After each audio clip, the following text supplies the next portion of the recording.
오늘 저희들에게 주신 하나님 말씀 요한복음 7장 37절 말씀입니다. 함께 봉독하심으로 하나님의 말씀을 받으십니다. 명절 끝날 곧 큰 날에 예수께서 서서 외쳐 이르시되 누구든지 목마르거든 내게로 와서 마시라. 아멘. 시간은 그런 것 같습니다. 급하다고 빠르게 가지도 않고 여유가 있다 하여 늑장을 부리지도 않는 것 같습니다. 꺾이지 않을 것 같은 무더위가 지나는가 싶더니 벌써 추석입니다. 누구는 고향으로, 누구는 여행지로, 누구는 해외로, 그리고 누구는 집에. 어떠한 자리에 계시든 모두 행복한 추석 보내시기를 축원드립니다. 어디에 거할지라도 함께 하시는 주님과 추석 명제를 보내시는 은혜가 있기를 축복드립니다. 유대에도 명절이 있습니다. 3대 절기가 있는데요. 유월절, 오순절, 그리고 초막절입니다. 오늘 본문의 배경이 초막절 명절입니다. 2절에서 유대인의 명절인 초막절이 가까운지라 기록합니다. 수많은 인파가 모이는 가장 큰 명절입니다. 우리의 추석 명절과 같습니다. 9월에서 10월경에 있고 7일 동안 지켜지게 됩니다. 초막절을 장막절이라고도 하는데 이스라엘 백성들이 40년 동안 광야에서 초막을 치고 살았던 때를 기념하기 때문입니다. 해서 텐트를 치고 야영도 하면서 광야 생활을 체험하기도 합니다. 하지만 초막절의 기본 흐름은 기쁨과 감사입니다. 추수하고 농산물을 저장한 후 감사하는 절기이기 때문입니다. 해서 수장절이라고도 합니다. 해서 초막절이 되면 온통 축제 분위기입니다. 전국이 축제 분위기입니다. 성전의 바깥들의 4개의 금 등잔에 환하게 불이 밝혀지면서 명절이 시작이 되는데 예루살렘 어디에서나 그 불빛을 볼 수 있었습니다. 이 명절 바로 직전에 예수님의 형제들이 예수님을 찾아갑니다. 예수님은 장남이셨고 동생들이 최소 6명이 있었죠. 야고보, 요셉, 시몬, 유다, 그리고 여동생들이 있었습니다. 2명이 있었죠. 이들 중 4명의 형제들이 예수님을 찾아가서 당신이 행하는 일을 제자들도 보게 여기를 떠나 유대로 가소서 자신을 세상에 나타내소서 재촉을 합니다. 진짜 메시아라면 갈릴리 이 시골 구석에 있지 말고 예루살렘으로 올라가서 능력을 펼쳐보라는 겁니다. 명절에 몰려드는 수많은 사람들에게 인정도 받고 공회원이나 유명한 랍비나 지도자로 성공해서 집안을 일으켜보라고 부추기는 겁니다. 동생들 입장에서는 충분히 그럴만 했습니다.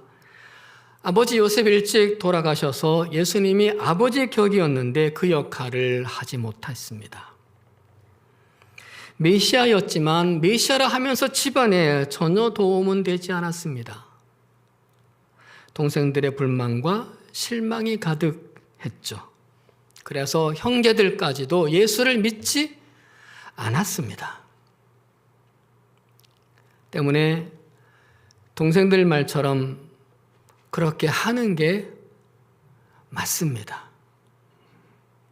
그렇게 해서 가족들에게 신뢰도 주고 재정적인 도움도 줘야 했습니다. 장남으로서 어떤 이번 명절엔 홀어머니 마리아에게 효도도 하고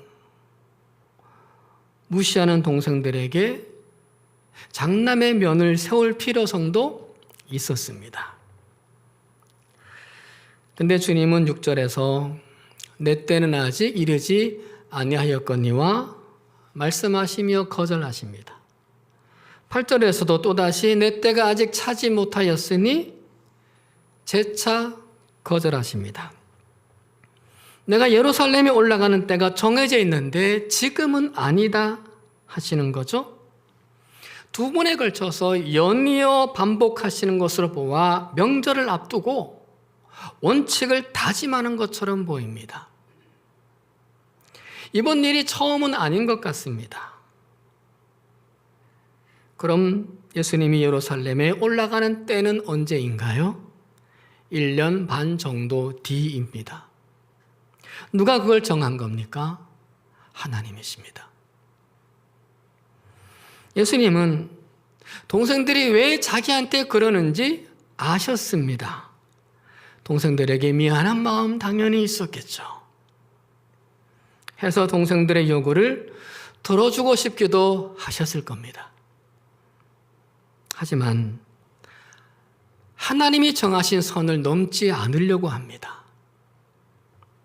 하나님을 설득하고도 싶지만, 기도를 해보고도 싶지만 그냥 우리 주님은 하나님께 설득당하기만 하십니다.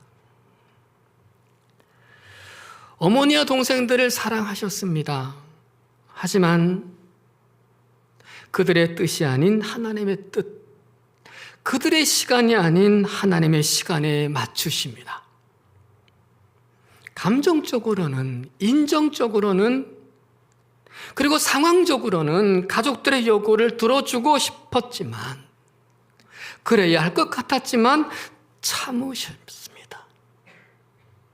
멈추셨습니다.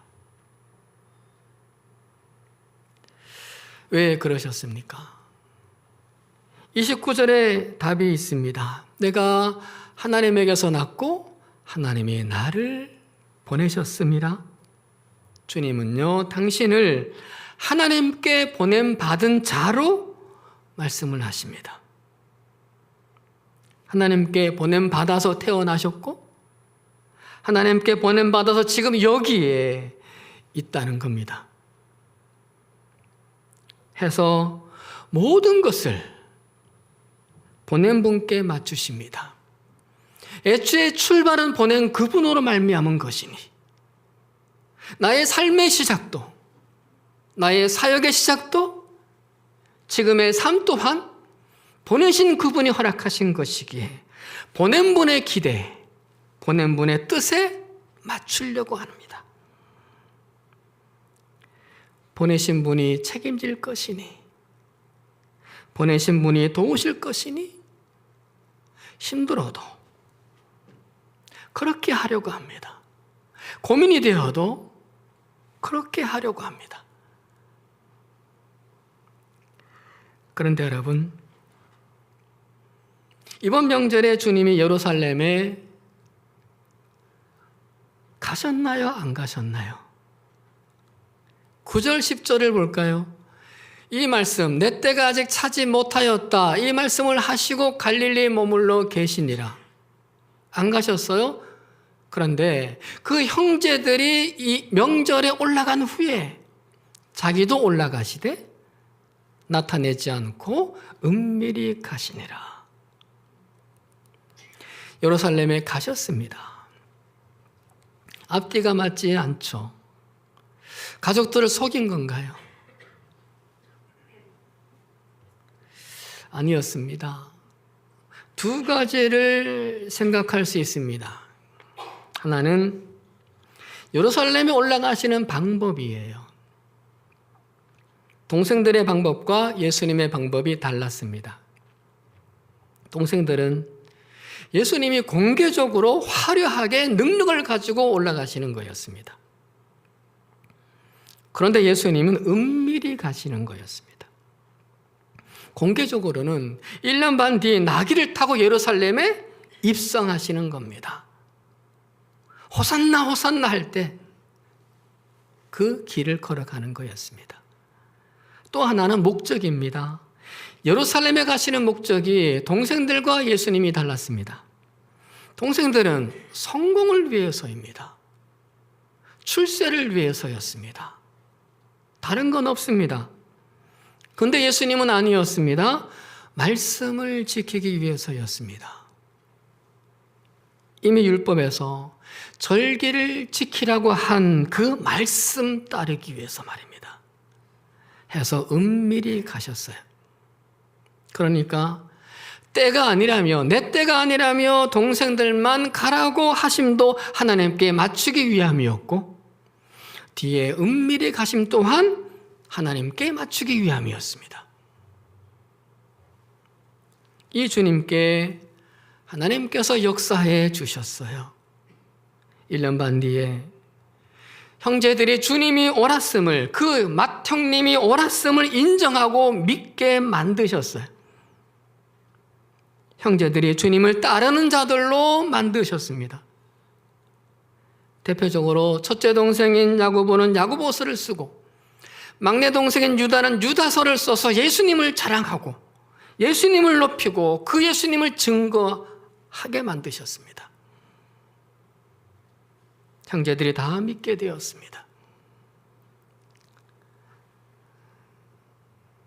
예수님이 돌아가시기 전까지는 그리 되지 않았으나 그러나 돌아가신 이후에라도 하나님은 그 동생들을 책임지시고 역사해 주셨던 겁니다. 사랑하는 여러분, 명절을 앞두고 우리들은 가족들로부터, 세상으로부터 듣는 소리들이 있습니다. 주님처럼 평가의 소리를 듣습니다. 요구의 소리를 듣습니다. 불만의 소리, 서운함의 소리, 그리고 무시의 소리들을 듣습니다. 예수님처럼 말입니다. 바라기는 주님처럼 하나님 말씀에 맞춰가기로 다짐하고 명절을 맞을 수 있기를 바랍니다. 우리도 하나님께 보냄받은 자들이니 보내신 분이 책임져 줄 것을 믿고 하나님이 정하신 선을 지키며 그 선 안에서 살아갈 수 있기를 바랍니다. 다들 운전을 하시죠? 운전할 때 기본적으로 선을 지켜야 합니다. 큰 차든 작은 차든 선 안에서 가야 합니다. 신호도 지켜야 합니다. 비싼 차든 아니면 싼 차든 신호에 맞춰서 가야 합니다. 가속 카메라 앞에서도 무조건 속도를 줄여야 합니다. 큰 차라도, 비싼 차라고, 잘 나가는 차라고 내 마음대로 달린다면 결국은 사고 나게 되어 있습니다. 우리도 마찬가지입니다. 믿음의 사람은요, 말씀의 선 안에서 걸어가야 합니다. 멈추라고 하면 멈춰야 하고 늦추라고 하면 천천히 가야 합니다. 잘났든 못났든 많이 가졌든 덜 가졌든 그래야 합니다. 그래서 결국은 우리가 꿈꾸는 그 자리, 목표하며 달려가는 그 자리, 목적의 그 자리에 이르게 되기를 주의 이름으로 축원드립니다. 그런데 예루살렘에 은밀히 가셨던 예수님께서 뜻밖의 행동을 하십니다. 명절 마지막 날에 생각지도 않게 불쑥 등장해서 서서 크게 외치십니다. 37절, 37절부터 보겠습니다. 서서 외쳐 이르시되 누구든지 목마르거든 내게로 와서 마시라.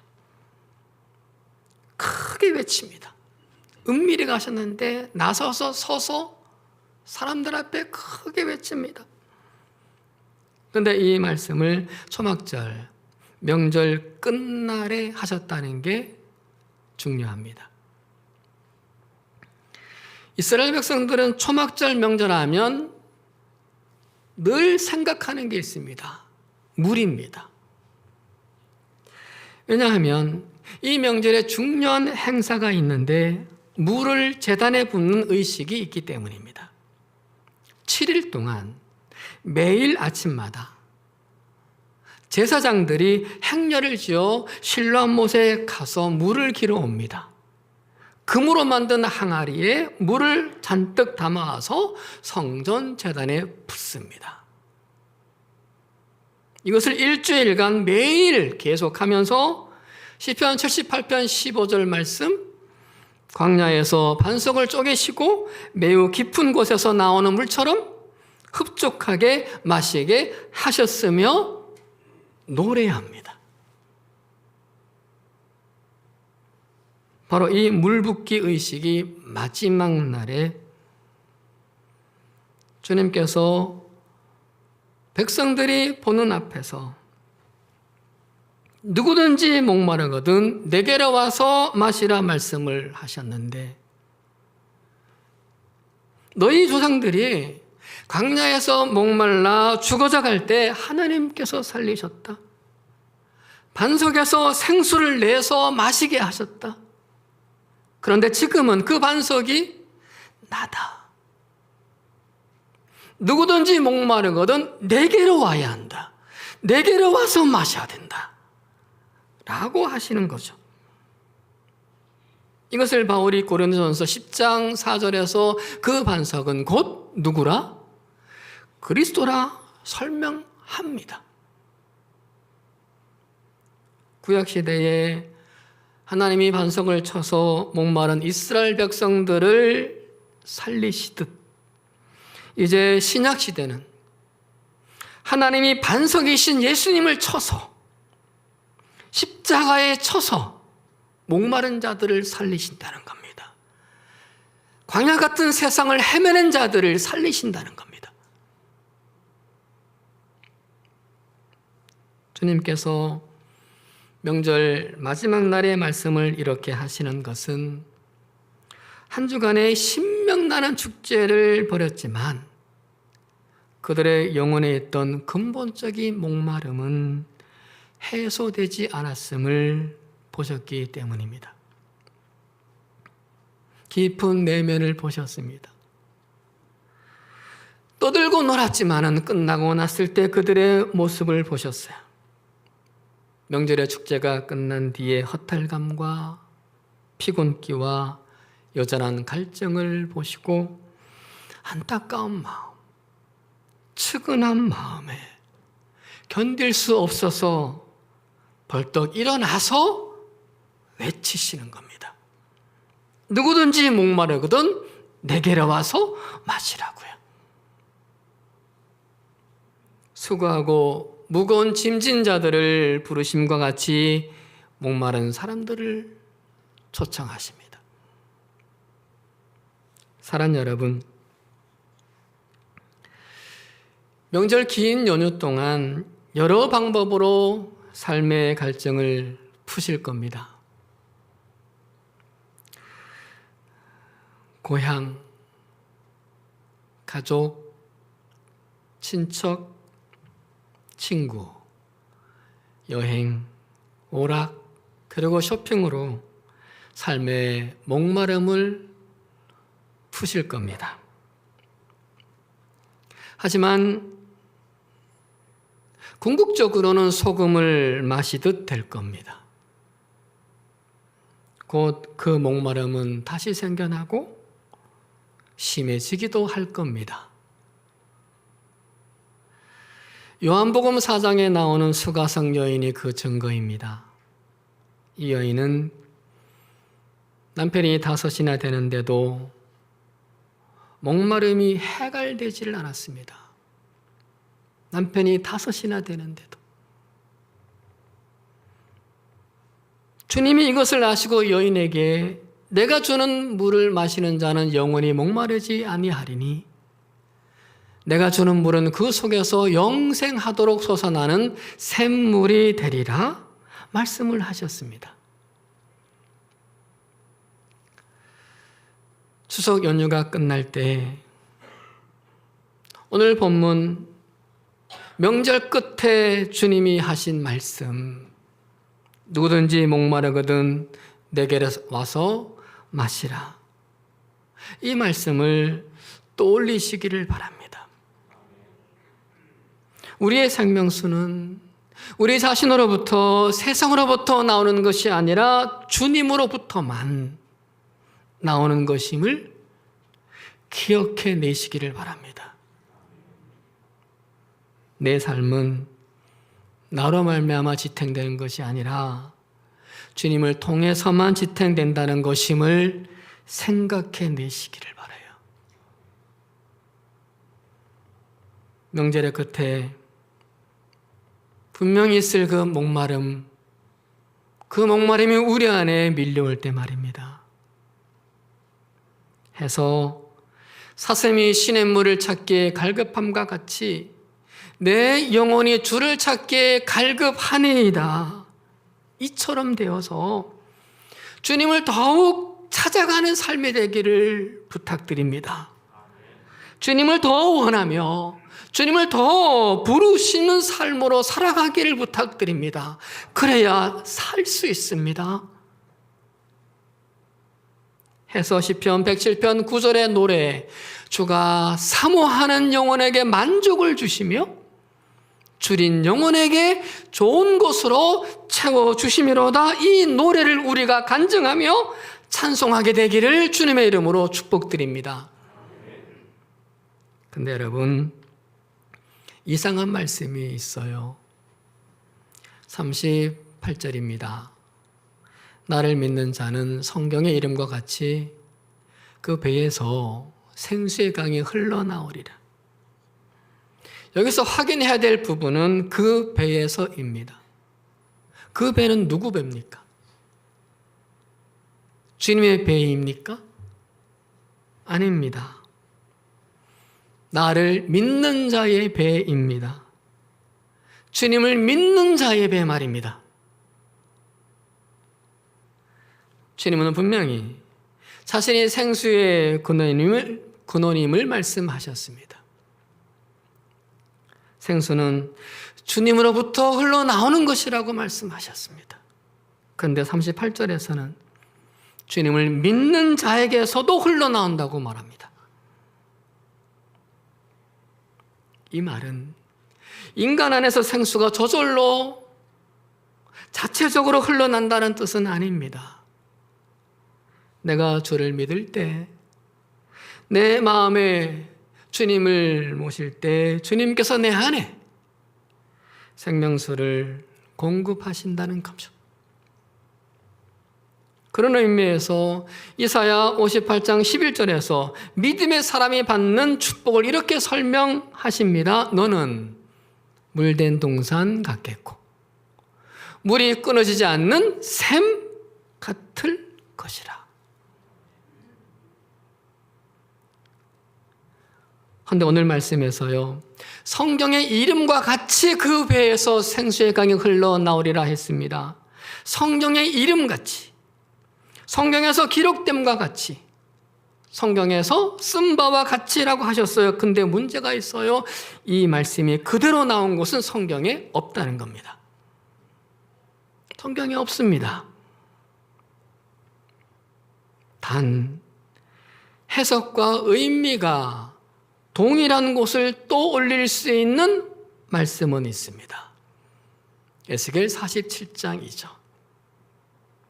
성전에서 흘러나온 물이 닿는 곳마다 모든 것이 회복이 됩니다. 바다로 흘러가면 죽었던 물이 살아나고 갯벌이 고쳐집니다. 물고기들이 번성해집니다. 그 물이 강가에 닿으면 나무가 살아나고 열매가 맺히고 그 열매가 끊이질 않습니다. 성전에서 흘러나온 물이 생명수가 된 겁니다. 성경의 이름과 같이 이 말씀은 에스겔 말씀이 유일하다고 성경학자들이 동일하게 말합니다. 이 에스겔 말씀처럼 우리 배에서 생수의 강이 흘러 나온다는 겁니다. 에스겔에서 생수의 강이 성전에서 흘러 나온 것인데, 이것을 요한복음에서는 주님이 믿는 자의 배에서 흘러 나온 것으로 변형시켜 말씀하신 겁니다. 특히 그 배에서 생수의 강이 흘러나오리라 하신 말씀을 주의 깊게 봐야 합니다. 그 배에서 생수의 강이 흘러나오리라. 흘러나오리라입니다. 주님이 주신 생명의 생수, 은혜의 생수를 내 안에 두지 않습니다. 내 안에서만 고여있게 하지 않습니다. 밖으로 흘러나가게 하는 겁니다. 주님을 믿는 성도는 주님이 주시는 생명수로 내 목마름을 해결할 뿐만이 아니라 내가 다른 사람들을 살리는 또 하나의 생수의 강이 된다는 거죠. 그 강의 존재 역할을 우리 믿는 사람들이 해야 한다는 거죠. 내 안에 그 생수를 가두어 두지 않고 나만 누리지 않고 목마른 사람들에게 유통시킨다는 겁니다. 그럴 때 에스겔에서 기록한 것처럼 된다는 얘기입니다. 어떻게 해요? 성전에서 흘러나온 물이 닿는 곳에 치유가 있고 회복이 있고 번성이 있듯이 우리 배에서 흘러나온 그 물이 닿는 곳들도 그렇게 된다는 겁니다. 우리는 거기까지 가야 하는 겁니다. 나만 먹는 게 아닙니다. 남들도 마시게 하는 겁니다. 흘러나오리라. 사랑하는 여러분 배에서 이 생명의 강이 유유히 흘러지기를 소망합니다. 그래서 여러분을 통해 치유가 있고 회복이 있고 번성의 길을 축원드립니다. 여러분을 통해 하나님의 이야기가 쓰여지고 하나님의 나라가 세워지기를 축원드립니다. 그래서 우리가 천국에 갔을 때 당신 덕분에 내가 살 소망이 있었노라. 당신 덕분에 내가 천국에 오게 되었노라. 이렇게 감사할 사람들을 많이 만날 수 있기를, 감사의 인사를 여러분들이 많이 들을 수 있기를 주님의 이름으로 간절히 축원드립니다. 기도하십니다.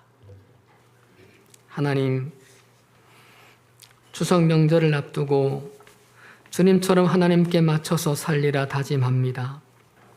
사람들의 소리들, 세상의 소리들에 동요되지 않고 말씀의 선 안에서 걸어가기를 다짐합니다. 누구든지 내게로 와서 생수를 마시라 하신 주님께로 더 가까이 나아가기를 다짐합니다. 사모하는 자에게 만족을 주시며 좋은 곳으로 채우시는 주님을 노래하는 그날까지 그렇게 살아가기를 다짐합니다. 하나님, 더 나아가 우리 배에서 흘러나온 생수로 가정과 이웃을 살리고 회복시키고 번성케 하는 우리들이 되기를 간절히 소원합니다. 그런 우리들로 살 수 있도록 주님 도와주시옵소서. 예수 그리스도의 이름으로 기도드리옵나이다. 아멘.